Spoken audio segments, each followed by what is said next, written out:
अस्सलामुअलैकुम वरहमतुल्लाह।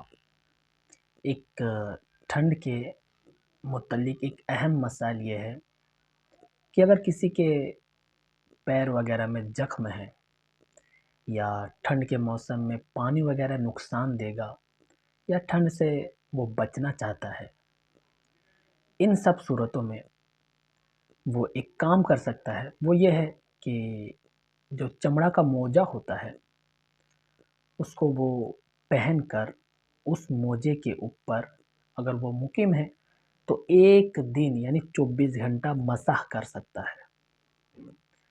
और अगर मुसाफिर है तो टोटल 72 घंटे यानी कि 3 दिन उस पर मसाह कर सकता है।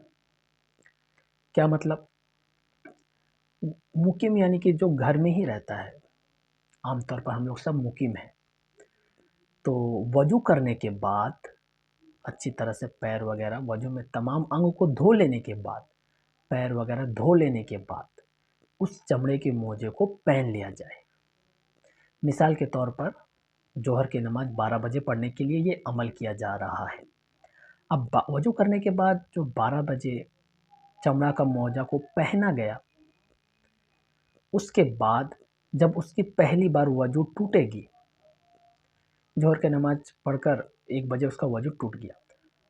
तो जब से वज़ू टूटेगा उस वक़्त से लेकर के टोटल 24 घंटा, जैसा कि हम बोले अभी कि 1 बजे वज़ू टूटा है, तो आने वाला जो 1 होगा यानी दूसरे दिन का जब 1 बजेगा तब तक यानी 24 घंटा उसके ऊपर मसाह करना दुरुस्त है मुकिम के लिए। जैसे कि असर का वक़्त आया, अब वो जिस तरह वज़ू किया जाता है, हाथ, मुँह, कुल्ली, नाक वगैरह जिस तरह वज़ू किया जाता है वज़ू करेगा। जब पैर धोने की बारी आएगी, तब वो पैर नहीं धोएगा, सिर्फ़ मोजे के ऊपर हाथ को फेर लेगा यानी कि मसाह कर लेगा। कम से कम 3 उँगली के मिक़दार उसके ऊपर फेरना, मसाह करना ज़रूरी है। पूरा हाथ ही फेर दे, झमेला ख़त्म। असर के वक़्त हो गया। मोजा को खोलना नहीं है। अगर मोजा को खोल दिया जाए तो फिर आपका वज़ू टूट जाएगा, पैर को धोना ही पड़ेगा। मोजा को खोलना नहीं है। 24 घंटे आपके पास वक़्त है। इस 24 घंटे में मोजा को नहीं खोलना है, उसी के ऊपर मसाह करना है।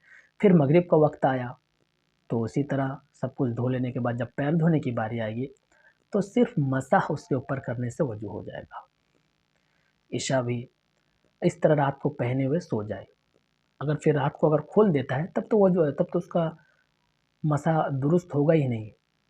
अगर रात को सोने वक़्त अगर चमड़ा का मोजा को खोल दिया जाता है तो मसा उसका टूट जाएगा, अब पैर धोना पड़ेगा।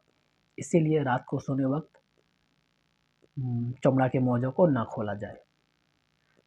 उसके बाद जब फ़जर का वक़्त आएगा तो फिर पैर के ऊपर यानी कि चमड़े के ऊपर मसा करने से उसका वज़ू दुरुस्त होगा। अभी भी उसके पास वक़्त और है, ज़ोहर के वक़्त 12 बजे भी उसके पास वक़्त है। जैसे ही 1 बजा यानी पक्का 24 घंटा अगर हो गया तो उसका वक़्त ख़त्म हो जाएगा, अब उस पर मसाह करना दुरुस्त नहीं है। अब फिर दोबारा से वज़ू करेगा, पूरा पैर को अच्छी तरह से धोएगा, फिर वज़ू करने के बाद उस मोजे को पहन लेगा और पहनने के बाद फिर उसी तरह चलेगा जिस तरह अभी बताए। तो मुक़िम के लिए 1 दिन और मुसाफ़िर के लिए 3 दिन। ये मसअला इजाउल मसाइल में जिल्द 1 पेज नंबर 21 पर और बहस्ती ज़ेवर में जिल्द 1 पेज नंबर 72 पर। जिस वजह से वज़ू टूट जाता है, उस वजह के पाए जाने पर मसाह भी टूट जाता है। नहीं, जब वज़ू टूटा तो ज़ाहिर-सी बात है मसाह भी टूट गया। वज़ू टूटा तो जिस तरह वज़ू नमाज़ पढ़ने के लिए वज़ू बनाएँगे, सिर्फ़ पैर धोने की जगह सिर्फ़ मसाह करेंगे बस। लेकिन कुछ ऐसे भी वक़्त है जब मोजा को खोल कर पैर धोना ज़रूरी है। जैसे 1 नंबर में तो सबसे इम्पोर्टेंट ये है कि अगर मोजा को खोल दिया जाए, पूरा पैर से खोल दिया जाए या आधा पैर से ज़्यादा निकल जाए या खोल दिया जाए, तो ऐसे हालत में पैर धोना ज़रूरी होगा। इसीलिए मोजा को ना खोला जाए। और भी 2-3 वजह है। वो कोई ख़ास इम्पोर्टेंट नहीं है। ये जो मेन पॉइंट है कि मोजा को ना खोला जाए। अगर मोजा को पैर से खोल दिया जाए तो मसा टूट जाएगी। अब उस पर दोबारा से मसा करना दुरुस्त नहीं होगा। ये बात मराकिल फलाह में पेज नंबर 71 पर लिखी हुई है। अस्सलामु अलैकुम व रहमतुल्लाह।